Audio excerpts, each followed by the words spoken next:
श्री साईनाथ महाराज की जय।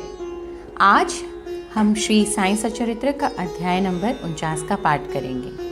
आप सभी भक्तजनों से निवेदन है कि अगर आप किसी भी कारणवश श्री साई सच्चरित्र नहीं पढ़ पाते तो आप सुनने मात्र से भी आपको उतना ही लाभ होगा जितना पढ़ने से। बस एक बात याद रखिए कि आपके मन में साईं बाबा के प्रति श्रद्धा और विश्वास होना बहुत ज़रूरी है। तो चलिए बाबा का आशीर्वाद लेते हुए हम इस अध्याय नंबर 49 का पाठ शुरू करते हैं। परीक्षा।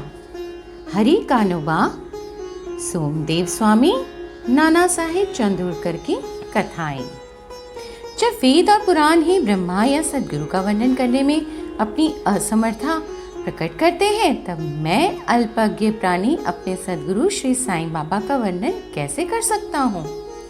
मेरा स्वयं का तो ये मत है कि इस विषय में मौन धारण करना ही अति उत्तम है। सच पूछा जाए तो मूक रहना ही सदगुरु के विमल पताका रूपी विरुदावली का उत्तम प्रकार से वर्णन करना है, परंतु उनमें से जो उत्तम गुण है वह हमें मूक कहाँ रहने देते हैं। यदि स्वादिष्ट भोजन बने और मित्र तथा संबंधी आदि साथ बैठकर न खाए तो वह नीरस सा प्रतीत होता है, और जब भी वह भोजन सब एक साथ बैठकर खाते हैं तब उसमें एक विशेष प्रकार के स्वाद आ जाता है। वैसे ही स्थिति साईं लीलामृत के संबंध में भी है। इसका एकांत में रसास्वादन कभी नहीं हो सकता। यदि मित्र और पारिवारिक सज्जन सभी मिलकर इसका रस लें तो अधिक आनंद आ जाता है। श्री साईं बाबा स्वयं ही अंत प्रेरणा कर अपनी इच्छा अनुसार ही इन कथाओं को मुझसे वर्णित करा रहे हैं। इसीलिए हमारा तो केवल इतना ही कर्तव्य है कि अनन्य भाव से उनकी शरणागत होकर उनका ही ध्यान करें। तप, साधन, तीर्थ, यात्रा, व्रत एवं यज्ञ और दान से हरि भक्ति श्रेष्ठ है और सदगुरु का ध्यान इन सब में परम श्रेष्ठ। इसीलिए सदैव मुख से साईं नाम का स्मरण कर उनके उपदेशों का ध्यान करें एवं स्वरूप का चिंतन कर हृदय में उनके प्रति सत्य और प्रेम के भाव से समस्त चेष्टाएं उनके ही निमित्त करनी चाहिए। भव बंधन से मुक्त होने का इससे उत्तम साधन और कोई नहीं है। यदि हम उपयुक्त विधि से कर्म करते जाएं तो साईं को विवश होकर हमारी सहायता कर हमें मुक्ति प्रदान करनी ही पड़ेगी। अब इस अध्याय की कथा श्रवण करें। हरि कानोबा।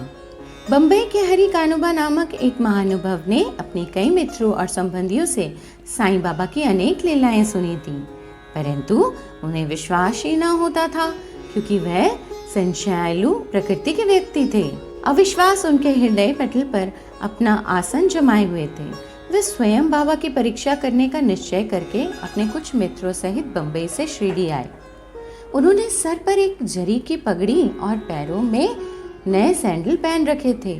उन्होंने साईं बाबा को दूर से ही देखकर उनके पास जाकर उन्हें प्रणाम तो करना चाहा, परंतु उनके नए सैंडल इस कार्य में बाधक बन गए। उनकी समझ में नहीं आ रहा था कि अब क्या किया जाए। तब उन्होंने अपने सैंडल मंडप के एक सुरक्षित कोने में रखे और मस्जिद में जाकर बाबा के दर्शन किए। उनका ध्यान सैंडलों पर ही लगा रहा। उन्होंने बड़ी विनम्रता पूर्वक साईं बाबा को प्रणाम किया और उनसे प्रसाद और उदी प्राप्त कर लौट आए। पर जब उन्होंने कोने में दृष्टि डाली तो देखा कि सैंडल तो अंतर ध्यान हो चुके हैं। पर्याप्त छानबीन भी व्यर्थ हुई और अंत में निराश होकर वे अपने स्थान पर वापस आ गए। स्नान, पूजन और नैवेद्य आदि अर्पित करके वे भोजन करने को बैठे, परंतु वे पूरे समय उन सैंडलों के ही चिंतन में निमग्न रहे। भोजन कर मुंह हाथ धोकर जब वे बाहर आए तो उन्होंने एक मराठा बालक को अपनी ओर आते देखा, जिसके हाथ में डंडे के कोने पर एक नए सैंडल का जोड़ा लटका हुआ था।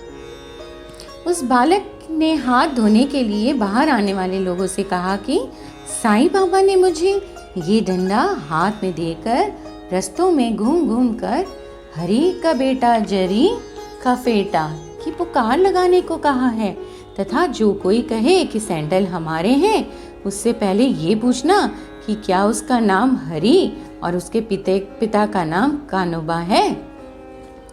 साथ ही ये भी देखना कि वह जरीदार साफा बांधे हुए है या नहीं, तब इन्हें उसे दे देना। बालक का कथन सुनकर हरि कानोबा को बहुत आनंद व आश्चर्य हुआ।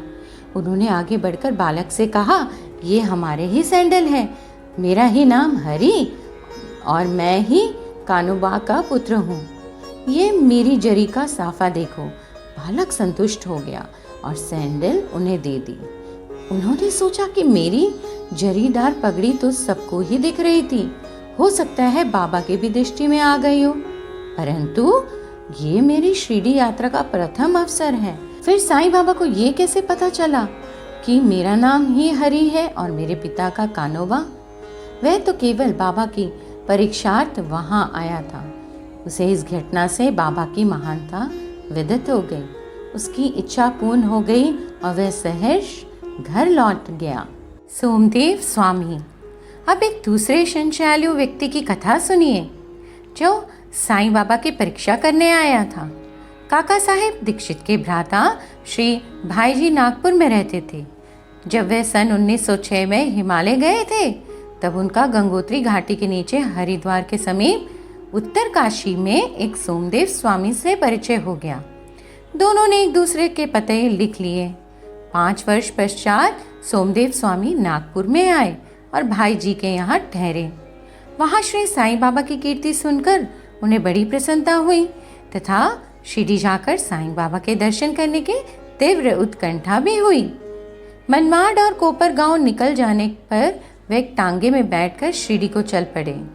शिरडी के समीप पहुंचने पर उन्होंने दूर से ही मस्जिद पर 2 ध्वज लहराते देखे। सामान्य देखने में आता है कि भिन्न भिन्न संतों का बर्ताव, रहन सहन और बहारा सामग्रियां प्राय भिन्न प्रकार की ही रहा करती हैं, परंतु केवल इनसे ही संतों की योग्यता का आकलन कर लेना बड़ी भूल है। सोमदेव स्वामी कुछ भिन्न प्रकृति के थे। उन्होंने जैसे ही ध्वज को लहराते देखा तो वे सोचने लगे, साईं बाबा संत होकर इन ध्वजों में इतनी दिलचस्पी क्यों रखते हैं? क्या इससे उनका संतपन प्रकट होता है? ऐसा प्रतीत होता है कि ये संत अपनी कीर्ति का इच्छुक है। अतएव उन्होंने शिरडी जाने का विचार त्याग कर अपने सह यात्रियों से कहा कि मैं तो वापस लौटना चाहता हूँ। तब वे लोग कहने लगे कि फिर व्यर्थ ही इतनी दूर क्यों आए? अभी केवल ध्वजों को देखकर तुम इतने उद्विग्न हो रहे हो। जब शिरडी में रथ, पालकी, घोड़ा और अन्य सामग्रियां देखोगे तो तुम क्या सोचोगे और तुम्हारी क्या दशा होगी? स्वामी को अब और भी घबराहट होने लगी और उसने कहा कि मैंने अनेक साधु संत के दर्शन किए हैं, परंतु ये संत तो कोई निराला ही है जो इस प्रकार ऐश्वर्य की वस्तुएं संग्रह कर रहा है। ऐसे साधु के दर्शन तो ना करना उत्तम है। ऐसा कहकर वह वापस लौटने लगे। तीर्थ यात्रियों ने प्रतिरोध करते हुए उन्हें आगे बढ़ने की सलाह दी और समझाया कि तुम ये संकुचित मनोवृत्ति छोड़ दो। मस्जिद में जो संत हैं वे इन ध्वजाओं और अन्य सामग्रियां या अपनी कीर्ति का स्वप्न में भी सोच विचार नहीं करते। ये सब तो उनके भक्तगण प्रेम और भक्ति के कारण ही उनको भेंट किया करते हैं। अंत में वे शिरडी जाकर साईं बाबा के दर्शन करने को तैयार हो गए। मस्जिद में मंडप में पहुंचकर तो वे द्रवित हो गए। उनकी आंखों से अश्रुधारा बहने लगी और कंठ रूंध गया। अब उनके सब दूषित विचार हवा हो गए और उन्हें अपने गुरु के शब्दों की स्मृति हो आई। मन जहाँ अति प्रसन्न और आकर्षित हो जाए, उसी स्थान को ही अपना विश्राम धाम समझना।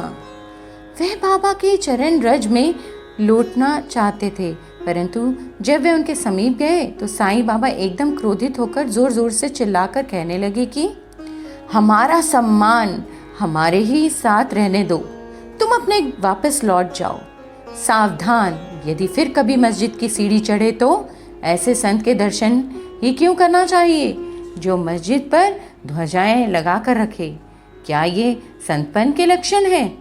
एक क्षण भी यहाँ ना रुको। अब उसे अनुभव हो गया कि साईं बाबा ने अपने हृदय की बात जान ली है। और वे कितने सर्वज्ञ हैं। उसे अपनी प्रवृत्ति पर हंसी आने लगी तथा उसे पता चल गया कि साईं बाबा कितने निर्विकार और पवित्र हैं। उसने देखा कि वे किसी को हृदय से लगाते और किसी को हाथ से स्पर्श करते हैं तथा किसी को संतावना देकर प्रेम दृष्टि से निहारते हैं, किसी को उदी प्रसाद देकर सभी प्रकार के भक्तों को सुख और संतोष पहुंचा रहे हैं। फिर मेरे साथ ऐसा रूखा बर्ताव क्यों कर रहे हैं? अधिक विचार करने पर वे इस निष्कर्ष पर पहुंचे कि इसका कारण मेरे आंतरिक विचार ही थे और इससे शिक्षा ग्रहण कर मुझे अपने आचरण सुधारना चाहिए। साईं बाबा का क्रोध तो मेरे लिए वरदान स्वरूप है। अब ये कहना व्यर्थ ही होगा कि वे बाबा की शरण में आ गए और उनके परम भक्त बन गए। नाना साहिब चांदोरकर। अंत में नाना साहिब चांदोरकर की कथा लिखकर हेमाड पंत ने ये अध्याय समाप्त किया है। एक समय जब नाना साहिब महलसापति और अन्य लोगों के साथ मस्जिद में बैठे हुए थे तो वेजापुर से एक सम्भ्रात यवन परिवार श्री साईं बाबा के दर्शनार्थ आया। कुलवंतियों की लाज रक्षण भावना देखकर नाना साहिब वहां से निकल जाना चाहते थे, परंतु साईं बाबा ने उन्हें रोक लिया। स्त्रियां आगे बढ़ी और उन्होंने साईं बाबा के दर्शन किए। उनमें से एक महिला ने अपने मुंह पर से घूंघट उठाकर बाबा के श्री चरणों में प्रणाम कर फिर घूंघट डाल लिया। नाना साहिब उसके सौंदर्य से आकर्षित हो गए और एक बार पुनः वह छवि देखने को ललायत हो उठे। नाना के मन की व्यथा जानकर उन लोगों के चले जाने के पश्चात साईं बाबा उनसे कहने लगे कि नाना, क्यों व्यर्थ में मोहित हो रहे हो? इंद्रियों को अपने कार्य करने दो। हमें उनके कार्य में बाधक न होना चाहिए। भगवान ने सुंदर दृष्टि निर्माण की है, अतः हमारा कर्तव्य है कि हम उसके सौंदर्य की सराहना करें। ये मन तो क्रमश ही स्थिर होता है और जब सामने का द्वार खुला है तब हमें पिछले द्वार से क्यों प्रविष्ट होना? चित्त शुद्ध होते ही फिर किसी कष्ट का अनुभव नहीं होता। यदि हमारे मन में कुविचार नहीं है तो हमें किसी से भयभीत होने की आवश्यकता नहीं। नेत्रों को अपना कार्य करने दो। इसके लिए तुम्हें लज्जित तथा विचलित नहीं होना चाहिए। उस समय श्यामा भी वहां थे। उनकी समझ में न आया कि आखिर बाबा के कहने का तात्पर्य क्या है, इसीलिए लौटते समय इस विषय में उन्होंने नाना से पूछा। उस परम सुंदरी के सौंदर्य को देखकर जिस प्रकार वे मोहित हुए और ये व्यथा जानकर साईं बाबा ने इस विषय पर जो उपदेश दिए उन्होंने उसका संपूर्ण वृत्तांत उनसे कहकर श्यामा को इस प्रकार समझाया। हमारा मन स्वभावत ही चंचल है, पर हमें उसे लंपट नहीं होने देना चाहिए। इंद्रियां तो अपने विषय पदार्थों के लिए सदैव चेष्टा किया करती हैं, पर हमें उनके वशीभूत होकर उनके इच्छित पदार्थों के समीप नहीं जाना चाहिए। क्रमश प्रयत्न करते रहना चाहिए कि इस चंचलता को नियंत्रण किया जा सकता है। यद्यपि उन पर पूर्ण नियंत्रण संभव नहीं है तो भी हमें उनके वशीभूत नहीं होना चाहिए। यदि हमें किसी प्रकार के कुविचार न आए तो इसमें लज्जा और भय की आवश्यकता ही क्या है। यदि मन को निरीक्ष बनाकर ईश्वर के सौंदर्य को निहारो तो इंद्रियां सहज और स्वाभाविक रूप से अपने वश में आ जाएंगी और विषयानंद लेते समय भी तुम्हें ईश्वर की स्मृति बनी रहेगी। यदि उसे बाहरा इंद्रियों के पीछे दौड़ने तथा उनमें लिप्त रहने दोगे तो तुम्हारा जन्म मृत्यु के पाश से कदापि छुटकारा ना होगा। विषय पदार्थ इंद्रियों को सदा पथ भ्रष्ट करने वाले होते हैं। अतएव हमें विवेक को सारथी बनाकर मन की लगाम अपने हाथ में रखकर इंद्रिय रूपी घोड़ों विष्णु पद की प्राप्ति कर देगा, जो हमारे यथार्थ में परम सत्य धाम है और जहाँ गया वह प्राणी फिर भी कभी यहाँ नहीं लौटता। तो चलिए आज का अध्याय यहीं संपूर्ण हुआ। बहुत जल्द मैं अध्याय नंबर 50 के साथ आपके साथ हाजिर होती हूँ। तब तक के लिए जय साईं राम, जय साईं राम, जय साईं राम।